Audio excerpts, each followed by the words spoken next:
Contexto, su programa diario sobre política internacional, economía, sociedad y otros temas de interés. Les recordamos que lo puede ver todos los días a las 9 de la mañana y también a las 12:30 de la noche por su canal RNN. Y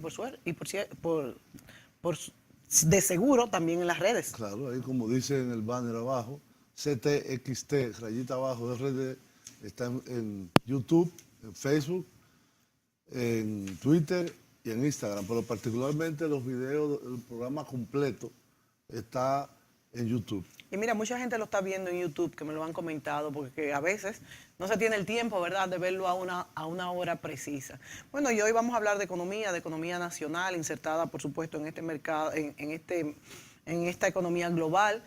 Contamos con la presencia de Frederick Vergés, un gran conocedor de lo que es la economía dominicana, y vamos a comenzar pues comentando algo que hemos hablado en otros programas, y es la buena noticia de que nuestro país se mantiene pues creciendo mucho más que otros de Latinoamérica. Finalmente, vamos a acabar el año con un 5.3%, mientras la economía global también ha mejorado con un 2.7% de crecimiento, un poco más que el año pasado.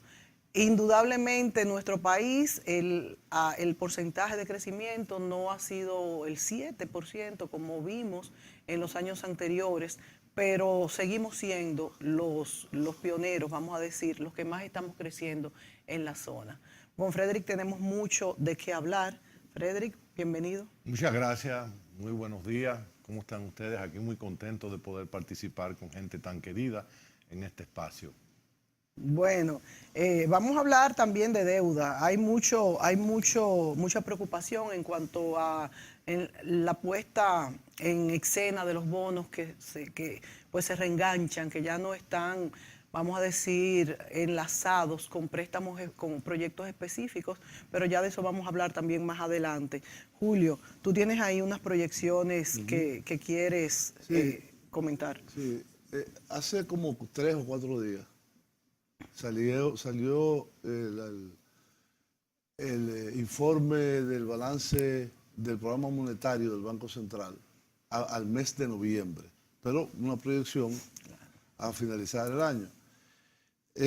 Debido al impacto de reducción del ritmo de crecimiento en el primer semestre, es decir, los 2 primeros trimestres, la proyección que hace ahora el Banco Central es de un crecimiento de 4.5.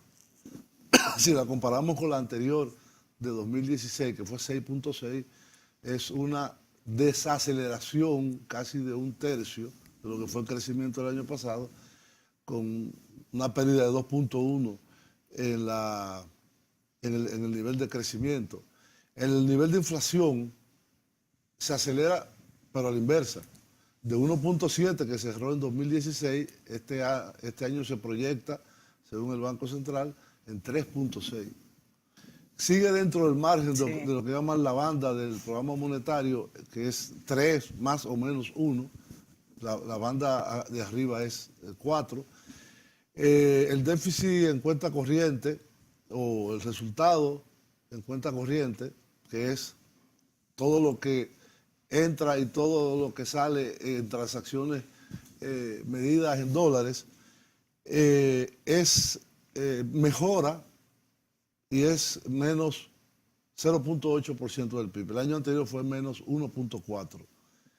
La proyección del barril de petróleo para el finalizar este año es 49.7%.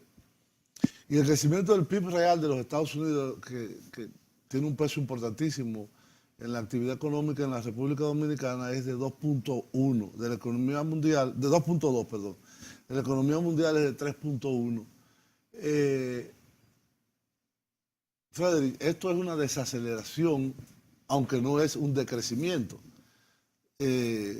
¿Cómo se explican estos movimientos del crecimiento económico? Yo lo entiendo con bastante claridad. En primer lugar, no podemos sustraernos de lo que está sucediendo en los mercados internacionales, porque hay un encarecimiento real de los hidrocarburos.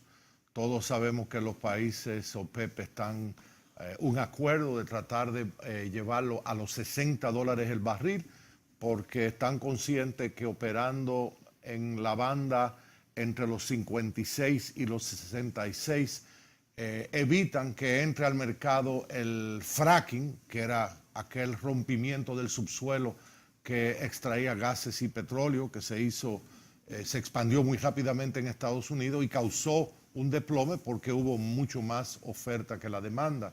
Entonces, bueno, OPEP con Rusia a la cabeza están manteniendo. Entonces yo creo que el país está siendo muy optimista con respecto al barril del petróleo y eso tiene primero un efecto inmediato.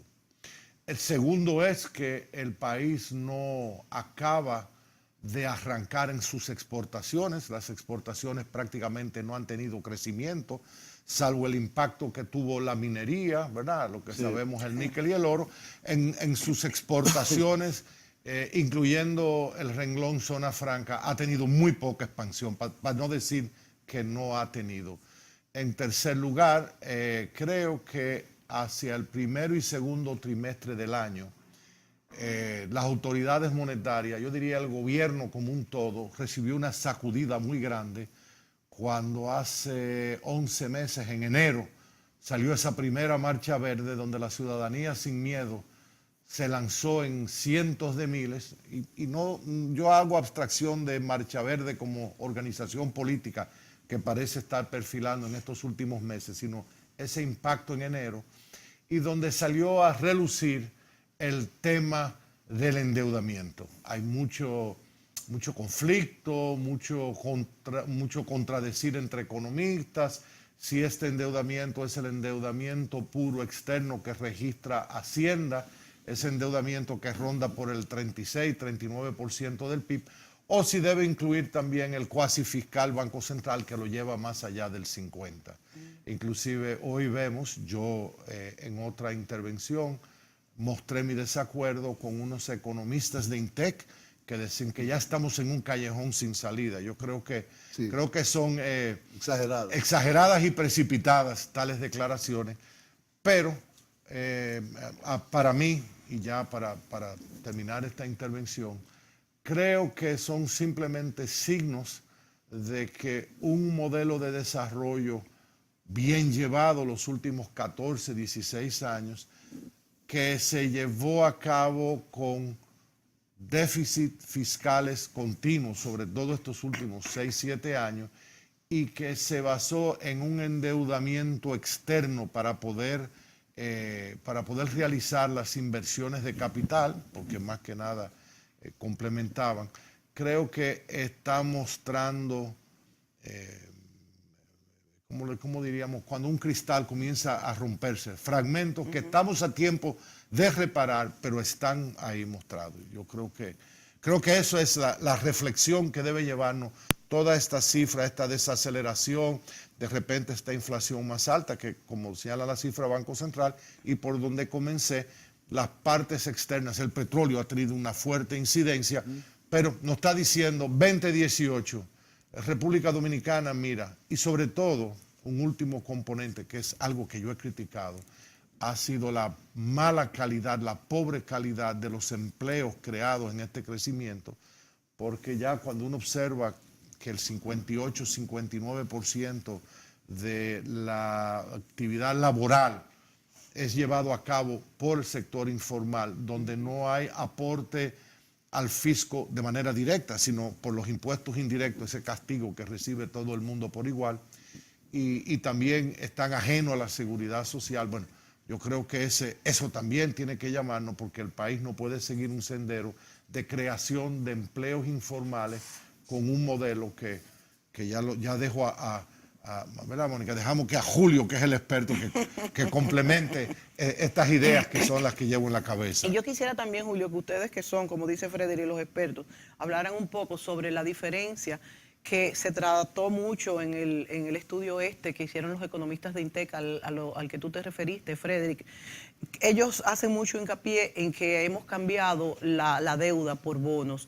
ellos hacen hincapié en decir que antes se tomaban prestados a organismos multilaterales y que eran más baratos los intereses, eran a más corto plazo y estaban amarrados a proyectos específicos, a más largo plazo, pero estaban amarrados a proyectos específicos y terminaban, es lo que me refiero. Mientras que ahora no termina el préstamo, sino que se reenganchan. Entonces, yo quisiera que ustedes o se toman para financiar déficit claro, eléctrico, subsidios, déficit muchísimas fiscal, tonterías. exacto. Correcto. Que de hecho en nuestro presupuesto está contemplado ya pues bonos para este año 2018 para tapar estos hoyos fiscales. Entonces, primero, ¿por qué se toman bonos en vez de préstamos multilaterales?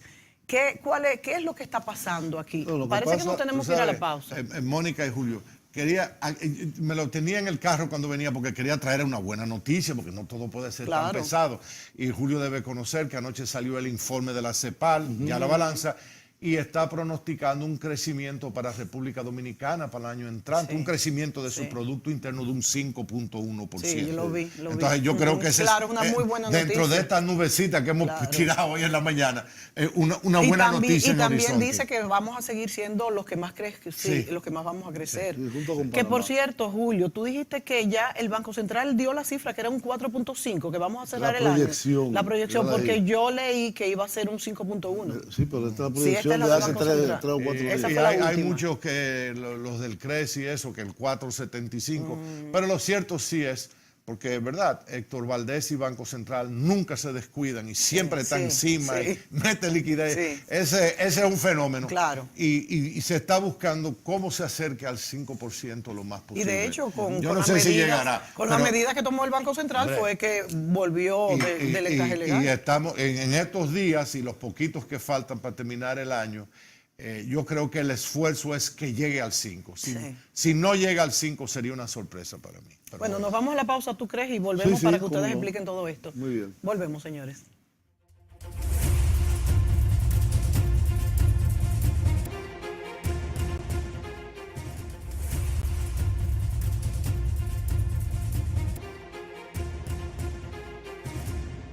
Muy bien, amigos, estamos de vuelta en contexto en este programa especial con el amigo, colega Frederic Vergés y con Mónica, claro está. Estamos tratando de hacer un balance de los resultados de la economía dominicana y la economía internacional que incide en la economía dominicana para el año 2017 y eventualmente proyecciones. Hay algunas proyecciones que se han hecho de organismos internacionales y del Banco Central nuestro que hace las cuentas nacionales del país. Mónica en el segmento anterior planteó el tema de por qué ha crecido tanto el financiamiento a través de bonos. Mira, yo trabajé muchos años en el tema de deuda, en el Banco Central, en el que hoy es Ministerio de Economía.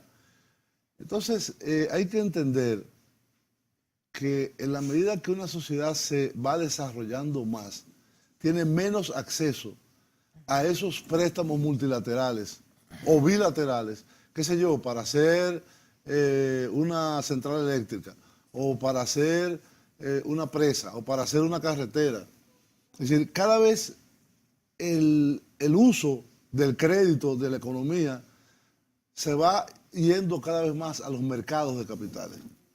Entonces los mercados de capitales no te preguntan para qué tú vas a usar el dinero. Se hace un prospecto, se le somete y ya casi es rutinario. Por ejemplo, el Tesoro de los Estados Unidos hace emisiones de bonos todos los días. Sí, los reengancha. Todos los días, ¿no? Los va aumentando. En el caso norteamericano. Y si se da este plan fiscal de Donald Trump, ahí es que va a crecer. Claro, porque va a reducir los ingresos. Es una cosa, bueno. Bueno, tenemos que hablar al final un poco sobre esto también. Sí. Entonces, en esa medida, yo recuerdo que nosotros éramos muy orgullosos que teníamos casi un 75% de nuestra deuda con organismos multilaterales o con gobiernos. Ahora es al Pero revés. eso es al revés, yo lo sé. Pero es un reflejo de cómo los mercados perciben el país.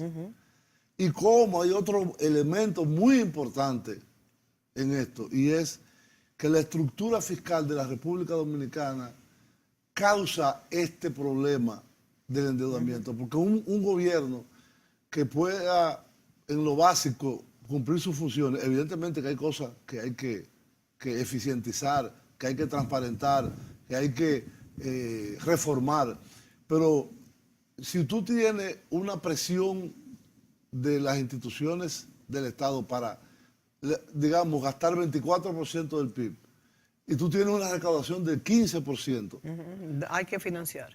Hay que financiar por lo menos una parte. Yo no estoy justificando de que se haya incrementado tanto o no.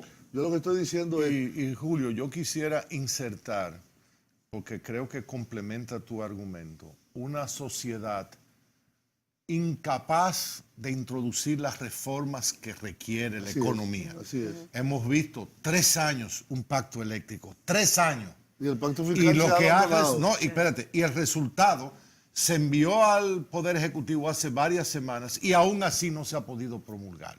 Y un pacto eléctrico que es lo esencial, que es ese 33% de pérdida que tienen las distribuidoras, Claro. no se enfrenta. Entonces, Y ahí caemos en el tema de las exportaciones, que influye tremendamente. Y Mónica, teníamos por ley, la Ley de Estrategia Nacional de Desarrollo, debíamos de haber cumplido, Julio, la reforma fiscal, que era lo indispensable para que se evitaran estos déficits y equilibrar. Porque si tú tienes una racionalidad en el gasto público, tú tienes controles sobre lo que has presupuestado y tu reforma para tener más y mejor recaudación, ¿verdad? Entonces tú tendrías una economía más equilibrada, pero yo creo que una de las grandes tristezas de lo que estamos viviendo es nuestra incapacidad.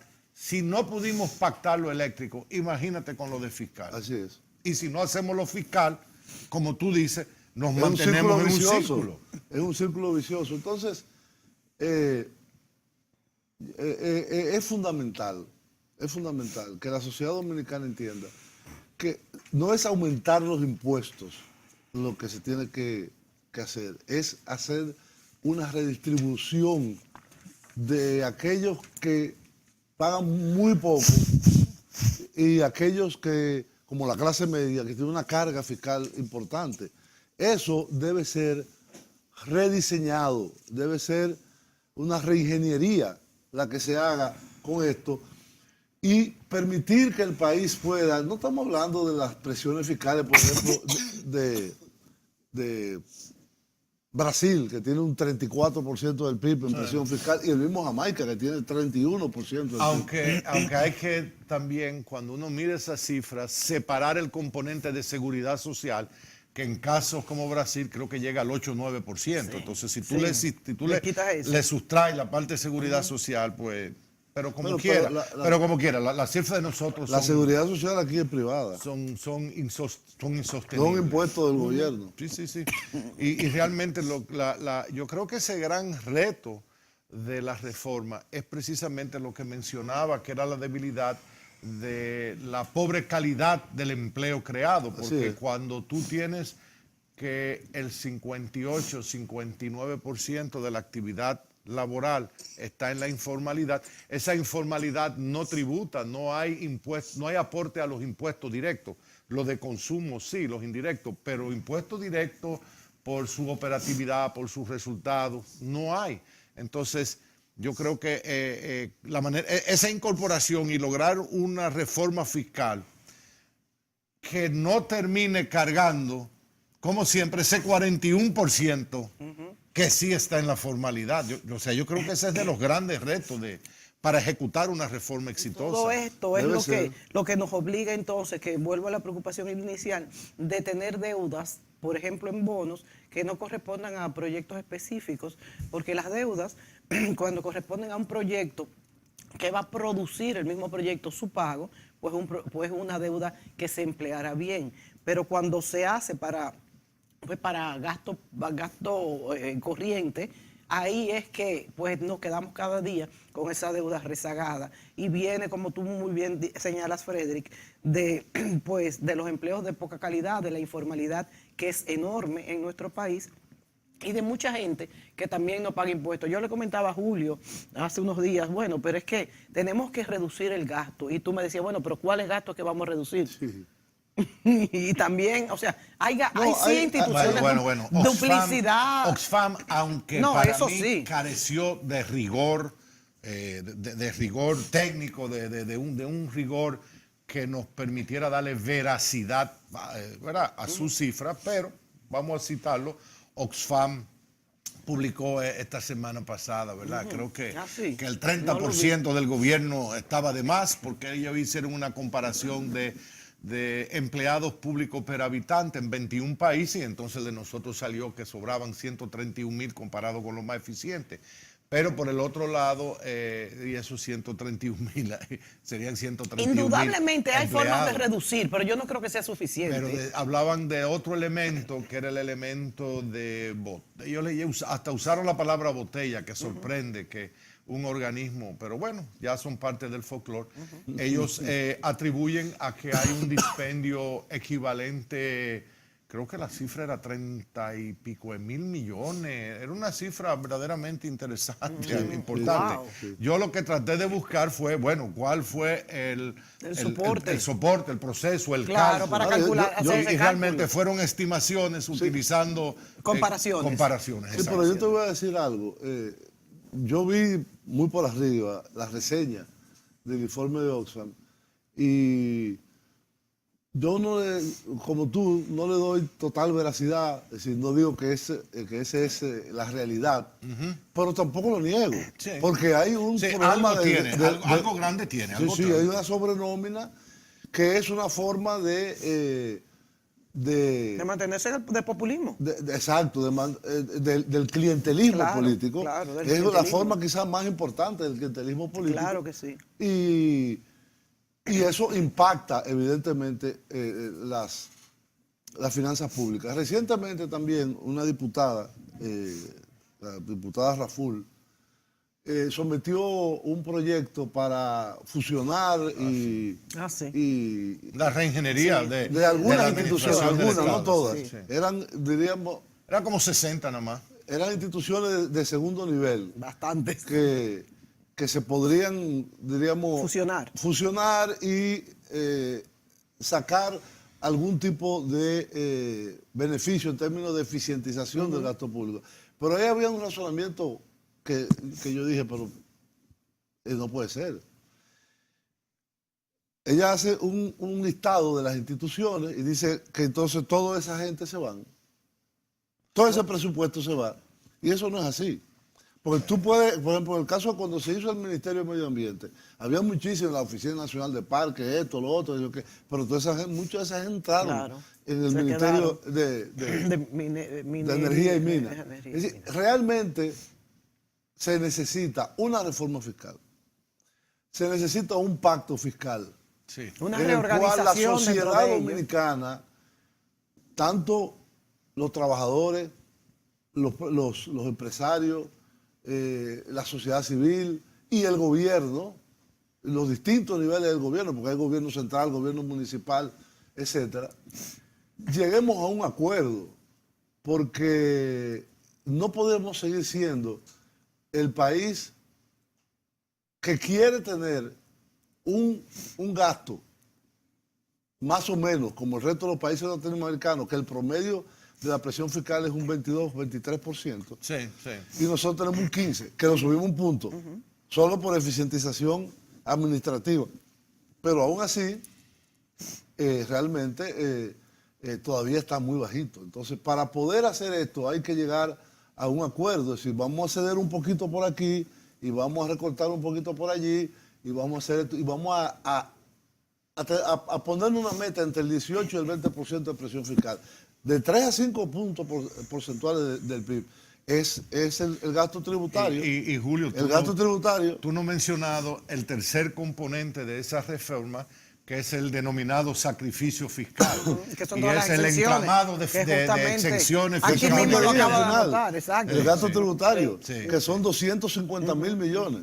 Sí, casi un 6% del Exacto, PIB. un 6%, exacto. Entonces, claro, es muy sencillo decir, bueno, eliminamos el gasto tributario. No, es que entonces, tampoco se puede eliminar. no es se que puede eliminar totalmente. tenemos que ver qué priorizar. Y por ejemplo, como tú muy bien decías ahorita, Frederick, nos hemos quedado cortos en las exportaciones. Tenemos que ver si esas exenciones están favoreciendo realmente lo que es la productividad del país, que tienen que ver con demasiadas cosas que todavía están pendientes, como por ejemplo el mismo pacto fiscal. ¿No? Y uno se pregunta, un ejemplo tonto, que usted coja un cabezote, un furgón de mercancía, y mandar ese furgón de mercancía a Montecristi, le cuesta a usted más que montarlo en un barco y mandarlo a la China, a Shanghái. Wow. Porque Dios es que mío. también, tú sabes, son muchas cosas que hay que contemplar Sí. para ser competitivo. Tenemos que ir a una pausa y regresamos inmediatamente.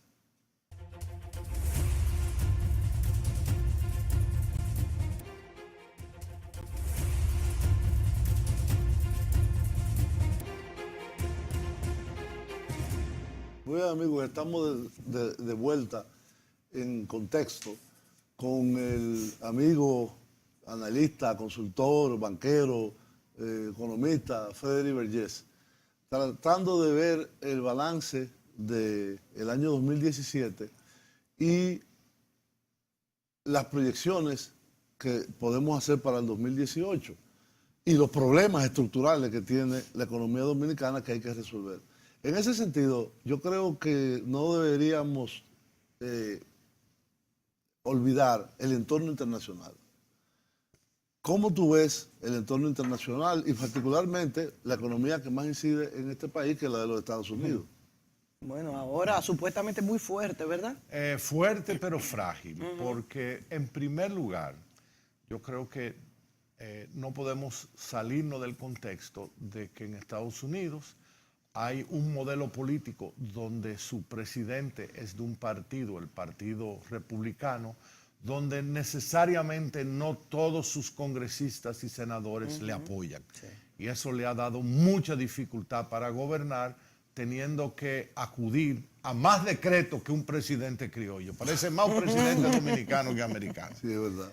Ahora mismo enfrenta su primer gran empuje de política, que es una reforma tributaria. Hacía 18 años no se tocaba.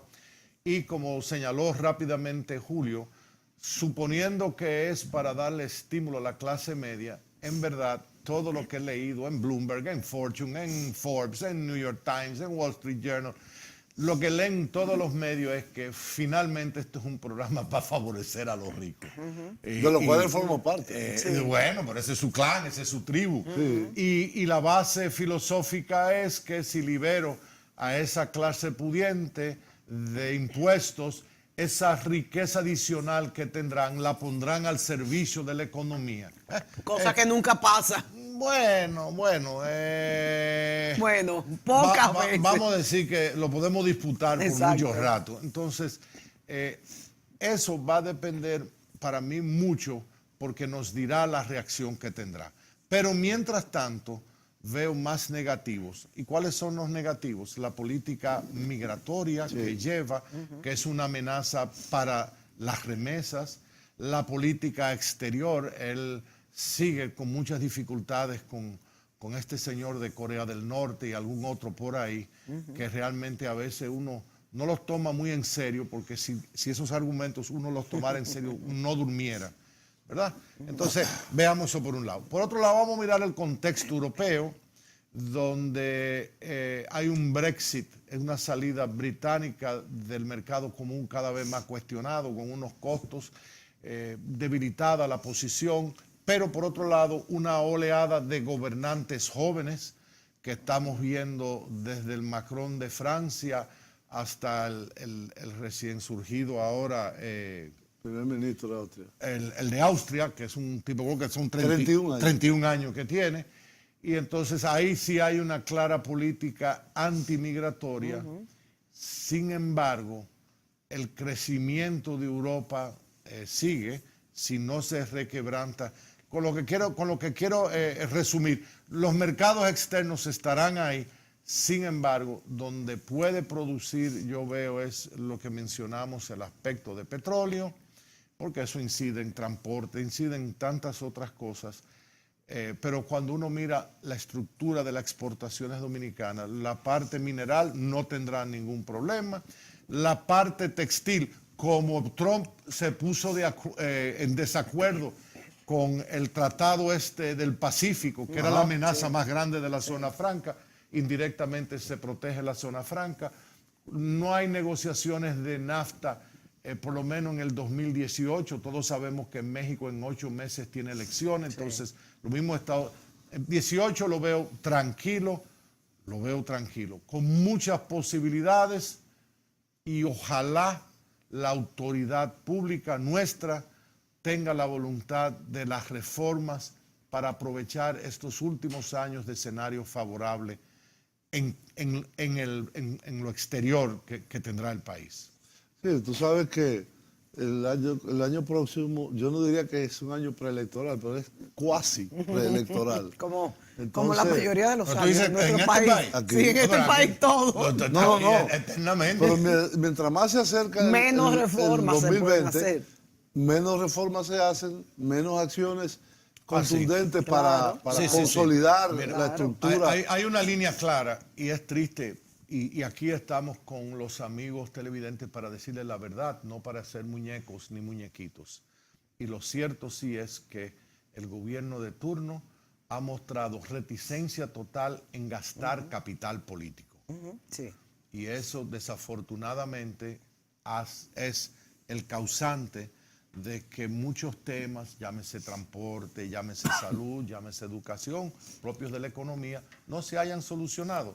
Porque esos retos, yo no le llamo ni siquiera problema, esos retos, para convertirlo en oportunidades, hay que gastar capital También político. recuerda, Frederick, Exacto. que este año fue un año demasiado convulso políticamente hablando y era casi imposible abordar esa necesaria reforma fiscal.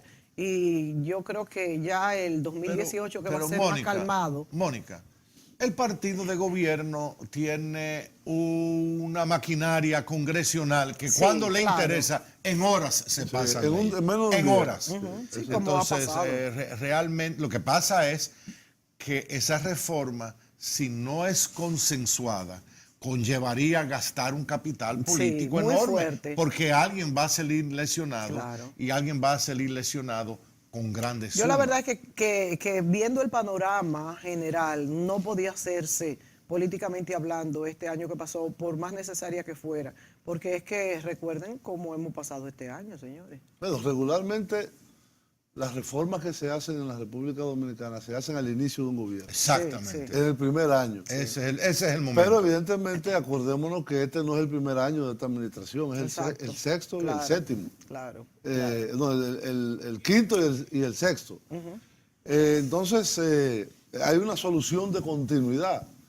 Y yo pienso que en todos los niveles, a nivel gubernamental, incluido el jefe del Estado, hay conciencia de que esta situación, este estado de cosas, en muchos sectores, y particularmente, como mencionábamos anteriormente, en la cuestión fiscal y en el pacto eléctrico, no puede esperar más. Ahora, yo creo que No hay tiempo. que a pesar de que no se hizo nada en cuanto a aplicación, hay muchos estudios hechos, tanto desde el gobierno como desde asociaciones empresariales como el CRES, por ejemplo, y muchos otros. O sea que es cuestión de poner voluntad para que esto pues se haga este año. Es que se comienza. afectan muchos intereses, Mónica. Sí, muchos. Y nadie quiere pues dar un poquito de sí. Y evidentemente una reforma fiscal lo que debería hacer es bajar la carga fiscal a la mayoría y subir la carga fiscal a la minoría, que ese crecimiento no se derrama. Sí, no se derrama de la forma que debería. Inclusive, cuando Julio habla de subir esa carga, él no está hablando, pienso yo, de cambiar porcentajes, No. sino incorporar elementos que hasta hoy han estado exentos, porque, ¿verdad? Y si bien es verdad que miremos el sector turístico, que representa apenas un 6-7% del sacrificio fiscal, pero cuando uno ve las ventajas y el crecimiento y cómo van los hoteles, uno dice, óyeme, vamos así a incentivarle los materiales de construcción, vamos a dárselo exento. Pero ¿por qué eximirles de la renta, de los resultados? O sea, eso no tiene ningún Eso es como en el caso de la zona franca, los dueños de los parques. Hombre, y a sabiendas de que hay una volatilidad, ¿verdad? Porque esas utilidades traspasan fronteras rápidamente, pero lo cierto sí es que hay un examen profundo. Inclusive yo soy de los que creo, cuando se mire esto de reforma fiscal, va a tener componentes como el componente laboral que habrá que mirarlo, y eso va a llevar capital político, porque tú te pones a ver. El componente laboral, ¿tú te refieres a que paguen los profesionales? Sí, no, Mónica, y mis queridos amigos de los sindicatos, cuando tú tienes que el 60% es informal, ahí no lo representa ningún sindicato. Tú tienes que el 40% es formal. De ese 40%, casi el 40% es público, no lo representa. Entonces tú estás hablando de una fuerza o de una representación sindical que si fuese, ¿verdad?, total, lo que estaría representando el 16-18% del total de la fuerza laboral. Y entonces, y aún así siguen teniendo esa fuerza. Y teniendo esa fuerza y a sabiendas que hay que hacer reforma. Porque si no reformamos, lo que estamos es cada vez más creando estos informales, estos picoteros, ¿verdad? Muy loable, muy importante, pero un anafe en una esquina vendiendo un maíz sancochado, no creo que es un empleo de calidad. Vámonos a la pausa. Vamos a la pausa. Volvemos.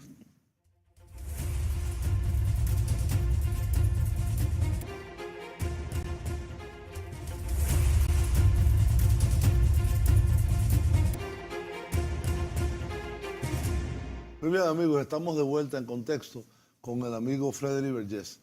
Hay algo que no debería quedarse en este último segmento, y es el balance del sector financiero, que tiene una importancia muy grande en el país, y tanto desde el punto de vista de la banca privada y pública como de la regulación y las acciones de política monetaria que se han tomado en este año. De hecho, la reacción que tuvo el Banco Central ante la caída de la liquidez en el sistema financiero, liquidez en el sentido de que había mucho dinero ocioso y había poca actividad y demanda de crédito. Eso comenzó el 1 de octubre con unas resoluciones que tomó un día antes de la Junta Monetaria.